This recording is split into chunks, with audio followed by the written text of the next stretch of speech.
Welcome, guys, for Chill Time with Joe's. I'll be your host today, Joe. So I hope you guys are having a lovely day. If in case you guys are wondering on Twitch on what I'm doing, I am filming for YouTube basically, and yeah, oh yeah, of course, like nothing much has changed about me at all. So if you talk about that picture on Twitter, and we're going to talk about a few things, guys. So today we're going to talk about the changes to the maps and all the leagues and what's been going on so far. So thank you for the follow, Bizmouse. I'm going to unmute alerts as well. And so basically the main change in Train and Vertigo, the biggest change is more in Vertigo. Train's more of a appearance update, so models can't blend in. But Vertigo, the main change is that the B bomb site, you can no longer access it from the window here, as you can see where my mouse is. You access it from down here instead. So you can access it through generators and go onto the B bomb site.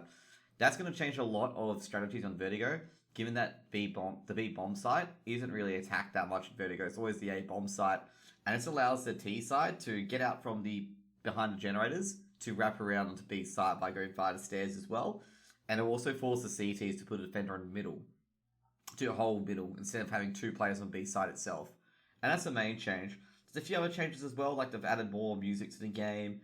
They've added to see, you can see the crosshairs and copy the crosshairs of the players that you were observing. And you can also listen to the music kit when inspecting music kits as well. So you can listen to the players and what music kits they have. Also, they nerfed the Deagle because there's too many people jump deagling people to death, so they nerfed that. And what else did they do? They also updated a few maps in Anubis, Chlorine, Jungle, and Vertigo's done as well. Vertigo as well, they've put the wooden fence with a steel beam, so they decreased the wallbang damage. Basically, what happened was A site, you could actually get a lot of kills via the wallbang on A site for both teams, of both CTs and Ts. So they've made it to a steel wall, so it's less wall damage. They've lowered the height of the site because you could have actually planted B on top of the crates, so it was unreachable. And yeah, pretty much have done a few things as well. They flipped the railings on the stairs to the site, allowing to jump up from the sandbag position, so you can jump onto the site. And moved the connector from B halls that went under mid to further towards T spawn. So that's a few other changes as well. And in fact, there's a lot of changes actually. Also, as well, the big change for Train is that there's no more pigeons. Like there can be no more pigeons spawned at Ivy, which gave out whether you were at Ivy or not to the CTs. And also, as you see here, basically everything that's lightened up now. So that's pretty much it. So basically the models can't blend in. And they nerfed the dig. Yeah, they nerfed the dig to jump deagling. When you jump aiming, they nerfed it because it was too OP. When this update happened yesterday. So next up, we're talking about ESL 1 Cologne. So basically, Germany has legislated that ESL 1 Cologne, like any events, can't be done before August 31st. And obviously, ESL 1 Cologne is in July. And it's put it at risk. So basically, Germany has reportedly extended the ban on all major events at least until the end of August. And basically, ESL 1 Cologne's in doubt. If it happens again, it's likely that all these will be played online. And ESL won't be particularly happy with it. They most definitely won't be happy with it. So it's due to take place in July. And basically it's one of the big events, ESL 1 Cologne, one of the epic events during the entire ESL series. So ESL is one of the top tournament organizers that's been hit the most by the coronavirus pandemic. It had to host IM Katowice without an audience and had to refund a whole bunch of tickets. And also, it had to reschedule its major to November as well. So ESL have been getting really screwed over here. Like, absolutely screwed over in general. And ESL 1's trying to assess what restriction means for ESL 1 Cologne, and try to update the community as soon as possible. So ESL 1 is trying to update everyone, and I think DreamHack Montreal has been cancelled, Summer's been postponed. So these events being cancelled is going to be probably more often than not, to be honest. Like, there's probably going to be more cancellations for, like, ESL 1 Cologne. That's why I'm getting really worried about DreamHack Winter, is because is DreamHack Winter going to be cancelled? Like, that's why I haven't even booked my flights or booked my hotels even, because I want to go over there and have it cancelled, I had premium tickets for Cologne as well. Yeah, well, those are going to be up in the air, but ESL will refund those. Like, they will probably refund those or try to, like, make it up equivalently. So next one is about the DreamHack Masters Spring Close qualifying invites. We had the open qualifiers on today. We're in Oceania to close it out. So currently it's going to be Rooster and maybe Ground Zero Heartless. It's actually quite a close game. I'm not sure what's going to happen yet. 2 seconds, guys. So I've got a Snapchat just in case it's from... okay, cool. So basically, we got OG, Forze, Cloud9 being the invites. Basically, what's been invited, as you see here, as Godsend, Forze, Virtus Pro, and OG for Europe. and Cloud9, Bad News Bears, Envy, Sword Patrol for NA, Lucid Dream and Beyond for Asia, Avant and Chiefs for Oceania. I did get asked to cast a North American close qualifier, but in my stupidity, I did decline. I could have casted all the games if I organised my work around on Monday, but it never occurred to me at that point. But I was on to cast North America close qualifier. I did want to cast the Europe close qualifier because I prefer that, to be completely honest, because I do know most of the European teams. And yeah, also asked for Asia and Oceania as well, but unable to get either of those. So basically, the open qualifiers will be hitting up today. This is the BO3 stage. So this is the actual, it's not the close qualifier. This is the event so far. So basically, a lot of teams in here, including Mad Lions and a few other things that we finished with Flashpoint. That's for Europe. And then there's 2 close qualifier spots. For North America, same deal. 8 teams, 2 spots. Asia, basically the close qualifiers, 4 teams and 2 spots. And same with Oceania as well. And I expect Avant and Brewster to get through to close qualifiers to DreamHack. I'm not sure about Asia, not sure about North America, not sure about Europe either. But I think most of the competition will be looking at Europe. As Europe have got a lot of good teams in there, with Na'Vi, Astralis, Fnatic, Mouse, FaZe, G2, there's a lot of good teams in there as well. And I feel Europe's getting a more competitive one. Then I'm going to say, it's going to be Oceania or it's going to be North America. It's going to be more competitive. The main reason why I say Oceania is not because our teams are very, very good. Like Renegades are a bit above the other teams. But you got Order, Avant. They can probably take it up to Renegades. And it'll probably be a very, very close duel between those 3 teams. And Rooster, just a bit tier below. But they could, light up a spark as well, Light up a spark. And it'll be massive if they're able to. If they're able to, basically light up a spark, get a few wins on the board, win a few BO3s, and we'll see what happens there. Asia, I don't know too much about, so I'm going to leave it on the side. So next up, we're going to talk about some roster changes while we're here. So Lomi departed from Heroic. So Heroic, after benching Snappy, Lomi decided to leave as a coach. A lot of people have been hinting that this is where Hunden's going to make his magical return. I don't think Hunden's going to come in. Some of the Danish fans have said, the best ideal candidate is probably Myth-R. So Myth-R being the candidate to come in. But it wouldn't surprise me if they do bring Hunden as well. Hunden being in a coaching role, not in a more fragging role. So we're not sure what's going to be happening here. Mainly, I'm not sure why Lomi decided to leave the organization. His contract's up in July anyway. 2 seconds, guys. But yeah, Lomi left Heroic, and it's unknown why. There was no, massive, tweet longer post about it. I think it's just, looking for new opportunities. And at the moment, there's a few coaches on the market. There's Myth-R, there's Hunden as well, potentially, and that's always lurking as well. It's just the rumor that Dennis is apparently going to join Heroic, even though I was 100% joking about that. Some people have taken the rumor and ran that Dennis is joining Heroic. And I tell you now, Dennis is not joining Heroic. I sprung that up as an idea that, Heroic could target Dennis, because Dennis is one of those, old veterans, definitely can in-game lead as well, but, they're not going to pick up Dennis. And, bless myself, jeez, I'm trying not to sneeze. But either way, that's what's happening with Heroic. Heroic, they're in a bit of a free-fall. They really need to get the players together. They did pick up Tezes from the Copenhagen Flames, but they do need to get, a squad out there because they are playing a few tournaments and it won't be good for them if they just forfeit all the games, basically. What is the score? The game's over. They are Rooster 1-2-0. Just in case you're wondering.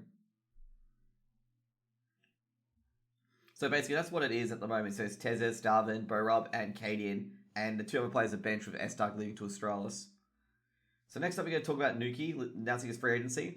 Just in case you guys didn't realize that Crush was benched and Angel left Hellraisers. And basically, Nuki doesn't want to be on Hellraisers anymore. And this is a big blow to Hellraisers because Nuki's been the main player on Hellraisers. And I'm not sure what Hellraisers can do to really replace Nuki. They can't exactly pick up Doisia. A lot of the Russian players, the better players, are already signed to bigger teams who have big opportunities in Hellraisers. For example, let's say they try to pick up a Spirit player. Spirit's got ESL Pro League. Four's there, ESL Pro League. And any of our fellow Russian teams like Prosto as well, Zeus's organization, they're already into, teams that are the same or better.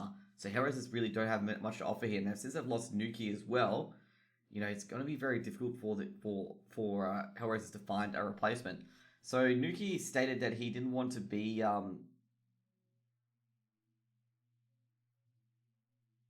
what was it? Yeah, he also wanted to be benched earlier as Flairich and Ivan was moved to the bench, and Adrian Crush took their leave from the organization, so he wanted to move.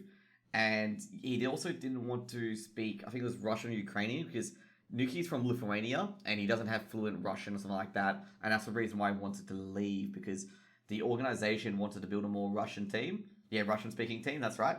And he didn't want to be part of Hellraisers for that, so Nuki's electing to leave.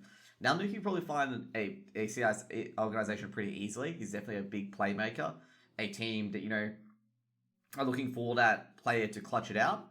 Nuki would probably be the guy for it. Because Nuki, during the MDL season, Nuki was just the main player for Hellraisers. Angel did start from time to time. Angel, the old guard, he got a few 30 bombs and a few 25 kills as well.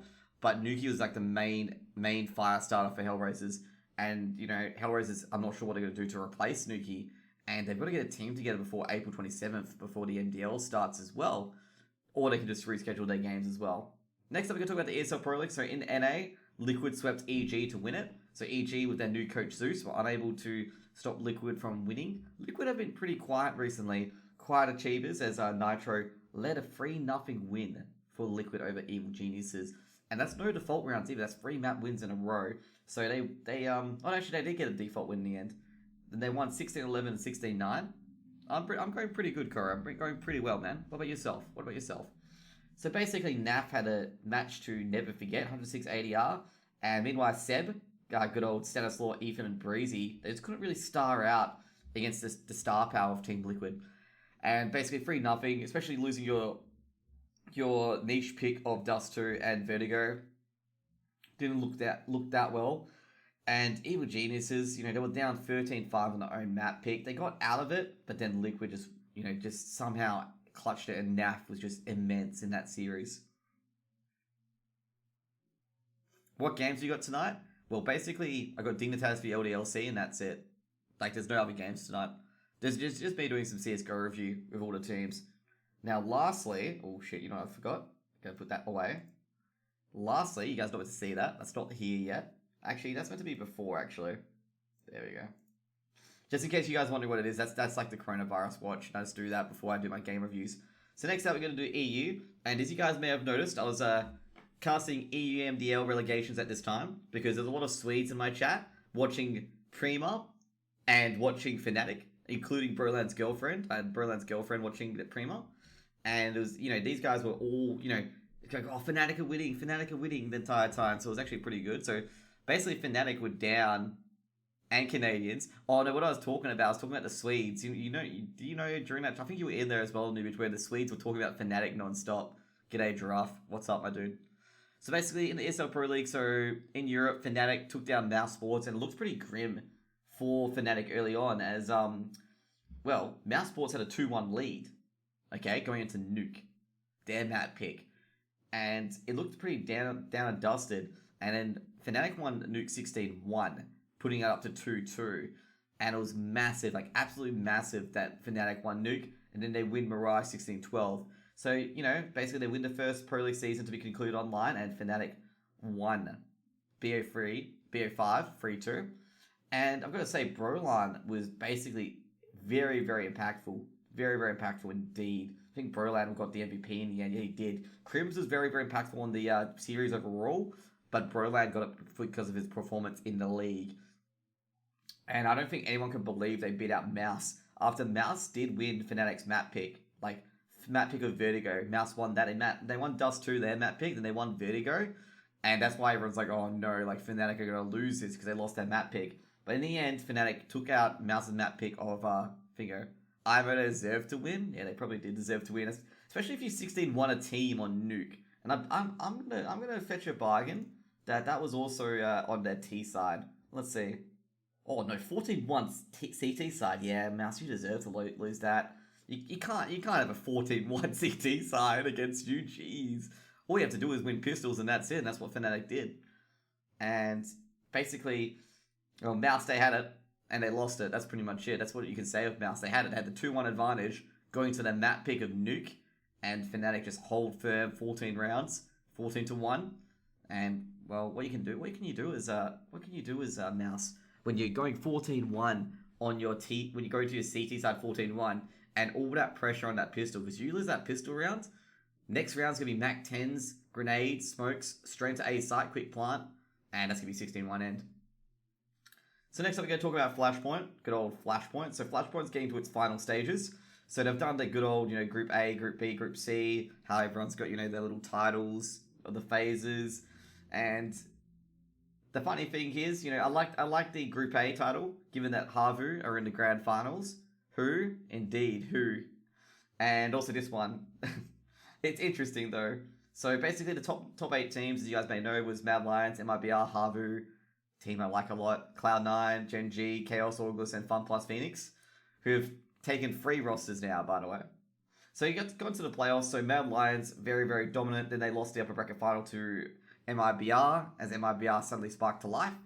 And now they're taking Havu in the consolidation final. Well, they call it the lower bracket final, but it's actually the consolidation final. So Havu beat out Cloud9, Gen G. Havu got dropped early by MIBR, and they've been making a big lower bracket run, as you see here.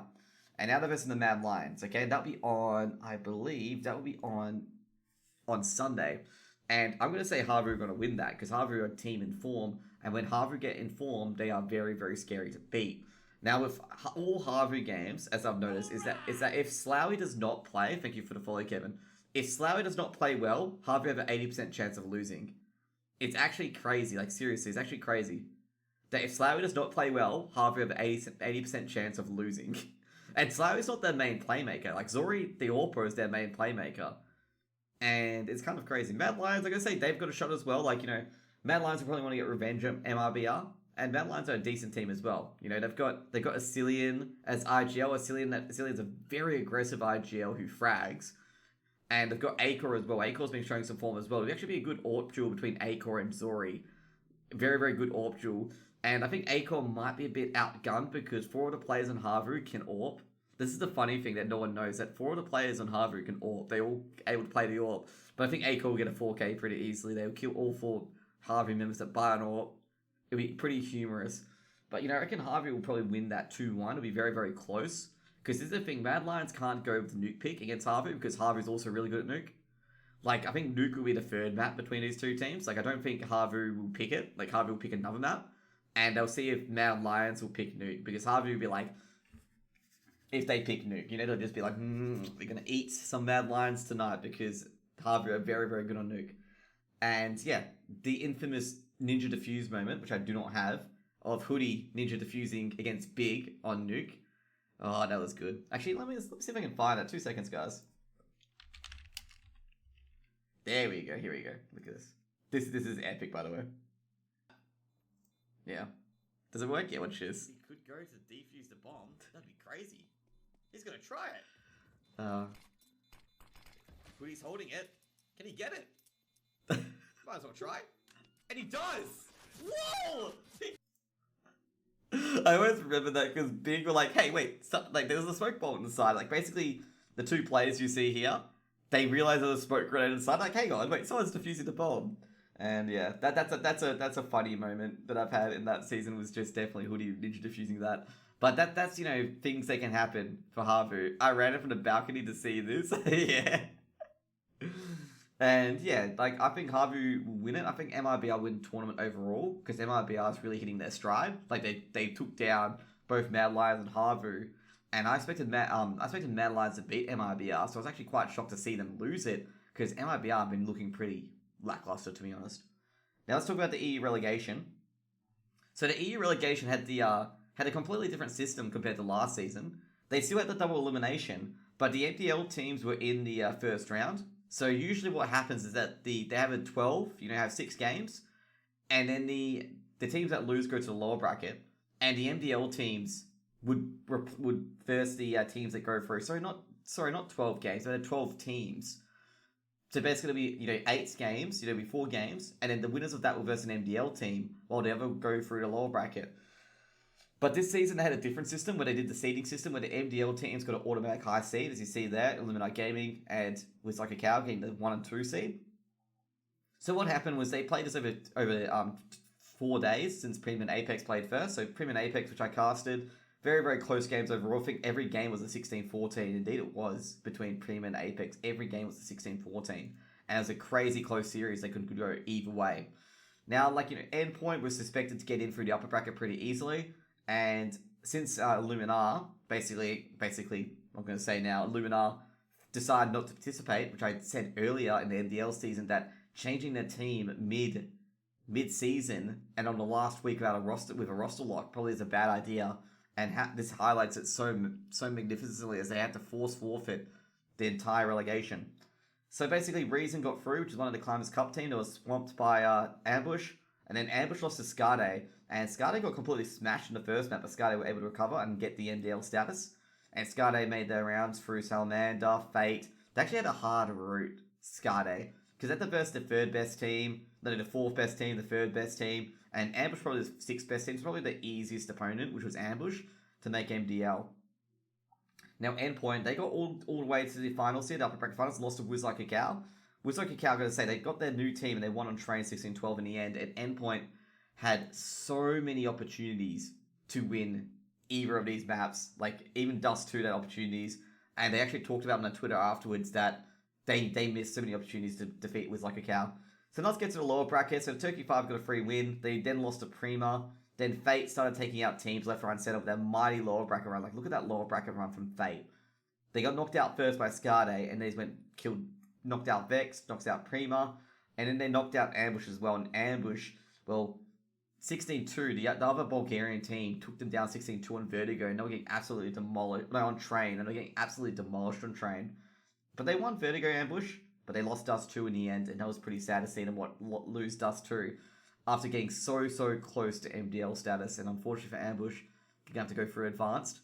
Now, the other end here is Endpoint. So Endpoint, after losing to Wiz Like a Cow, they just took care of Apex 2-1. Apex did win the first map in an epic OT thriller, and Endpoint weren't really happy with it because they really had a lot of opportunities to win that map. I think Endpoint it was 15-8 at one point for Endpoint, and Endpoint just couldn't get a single round, and Apex took it to overtime and won in overtime, taking Endpoint's map, their map pick and overpass, and then Endpoint quickly closed it out in Vertigo and Dust 2, and that was it. Endpoint being the final team to the MDL. And basically, welcome to Endpoint, Fate, Wiz Like a Cow, and Skade. And I've got to say, though, that, Ambush and Apex could play again, depending if Gamer Legion, Gamer Legion has disbanded, and depends if Gamer Legion has a team or not for MDL. There could be another MDL spot up for grabs, and that would be between Ambush and Apex if they do play out that spot. Alternatively, they could invite another team as well. Because Gamer Legion, their fate is unknown, and it's before the season. It's not like they've played in the MDL. And if they do declare that they're a dead team before going into the MDL season, they could be replaced with another team and could be from the relegation being Ambush v Apex. And I'm going to say I think Apex will win that, given that Apex really smashed Ambush last time, and Apex will probably be in MDL if that occurs. But, it's not set in stone yet. I don't know if it's going to happen or not yet. But we're going to get to the next one, which is going to be the Home Sweet Home Cup. So basically, I think I've already touched on this actually. That in the first week, Big 1-2-0, 2-1 against Spirit to take the first week. So if you guys don't know how Home Sweet Home works, basically it's 8 tournaments over 8 weeks. So every week is a tournament, and every time a team wins, they get a bunch of money, and they go to the grand final. So the grand final is basically where the 8 teams that have won will all play, basically. So, it's like ECS in a way, where, how every team that won the Pinnacle Cup went into a big final, basically. And that's what Home Sweet Home is they all go into a big final. So it's currently week 2 at the moment. So basically, as you see here, there's all the guys who are commentating. And I think Dust also commentated as well in the week 1 with Vince, because those two have been doing duos for a long time. So basically, once again, the teams have been invited in. And I think they've extended it to 4 groups. No, it's been 4 groups. So they've already started the first 3 groups with Virtus Pro and Team Spirit going through. It was actually quite close with Virtus Pro, because Virtus Pro were actually losing the BO1 and came back towards the end, because one of the Russian guys was talking about that Virtus Pro were down 11-7, and they came back and won 16-11, which was massive, absolutely massive. And Team Spirit survived the decider against Simon, and they'll go through as well. So Nordvin and Forze were the 2 teams here. It's actually really, really unlucky that Sprout didn't go through. And I'm going to say now, this group was pretty evil, to be honest. This group was probably the group of death. You knew there was going to be one team there was going to be a fairly decent team that wasn't going through. Like, they were definitely not going through whatsoever. Because, like, Sprout, they're probably going to be ESL Pro League. Nordavind, they're pretty up there as well. And Forzair, obviously, already in ESL Pro League. And, like, can you imagine, being in that group? Can you imagine Japolino being in that group? Because Japolino is also a potential ESL Pro League team. Probably a very ugly group to be in. Now, for example, Group C, Smash took it out 2-0. Big, survived. Get second place, took it out AGO. And the Danes of Team Singularity, I feel, is a bit unfair, okay? Bit unfair in this group. They were literally the whipping boys in that group because you're versing Big, you're versing AGO, and you're versing Smash. And their Team Singularity, I'm going to say, are not up to that standard to taking on any of these teams. And it probably showed, as you see here, where, well, AGO lost closely, then AGO smashed Singularity, and then AGO was taken out by Big. So at the moment here, we've got the other group, which is Group D, which is the Copenhagen Flames, Gaming Youngsters, Endpoint, and Skade. I'd probably say this is probably a group I would love to cast. Because A, I know the Flames, I know the Youngsters, and I know Endpoint, and I know Skade as well, because of spelling. And those are the teams, all familiar with, know what map picks are going to go for and stuff like that. So the Youngsters give us Skade in the lower bracket match. I'm very sure the Youngsters will win that. They'll just use Shiro to carry them to victory. I know why the Gaming Youngsters lost to the Flames. It's because Fireleague was able to contain Shiro. Like, at the moment, the Youngsters are really, really backing Shiro as being a really, really top AWPer, and Shiro is a very, very good AWPer. Like, Shiro is an incredible AWPer. He's going to be he's just going to be like Device, simple, and like that in the future. He's going to be like one of those top AWPers in the future that he's going to be absolutely scary to deal with because he gets 2 to 3s in him, and he's going to be pretty much a new simple. He's going to be like that guy that can't be beaten. And eventually Shiro will be like that, but I feel like he lost to the Flames mainly because he had Fireleague to deal with. And Fireleague is also a decent AWPer as well from Denmark, and he's basically been the Flames' main key point of attack. With with Nodios being the backup as the duelist as well. Even though they lost Tezes, they still got Nodios, who's very, very good at winning duels and aim, and is a very, very good aimer as well. Now with Endpoint, they've got Thomas, they've got Crucial, they've got a lot of players in there, and as per usual, they win 16-5. And that's going to be pretty much it for the CSGO side of things. A lot of online tournaments, they've been, concluding here and then, and the DreamHack starting up. We'll be talking about the DreamHack next week as well, with all the open and closed qualifier updates on who goes in and who goes out. And that's what we'll be talking about the CSGO side, basically DreamHack, maybe MDL, any news from the MDL if anything's going to happen, and maybe part of, Flashpoint as well, obviously the conclusion of Flashpoint. And lastly, another week of Home Sweet Home. And that's pretty much going to be it for CSGO. There hasn't been many movements. There'd probably be more cancellations, maybe some more updates on ESL 1 Cologne to see if that's been cancelled. But that's pretty much it for CSGO. Now I'm going to get to my next section, which is going to be talking about gaming. So if you guys enjoyed the video, for you guys on YouTube, just subscribe and just follow my Twitter and stuff like that below. If you guys didn't enjoy the video, well, I don't know why you guys are here.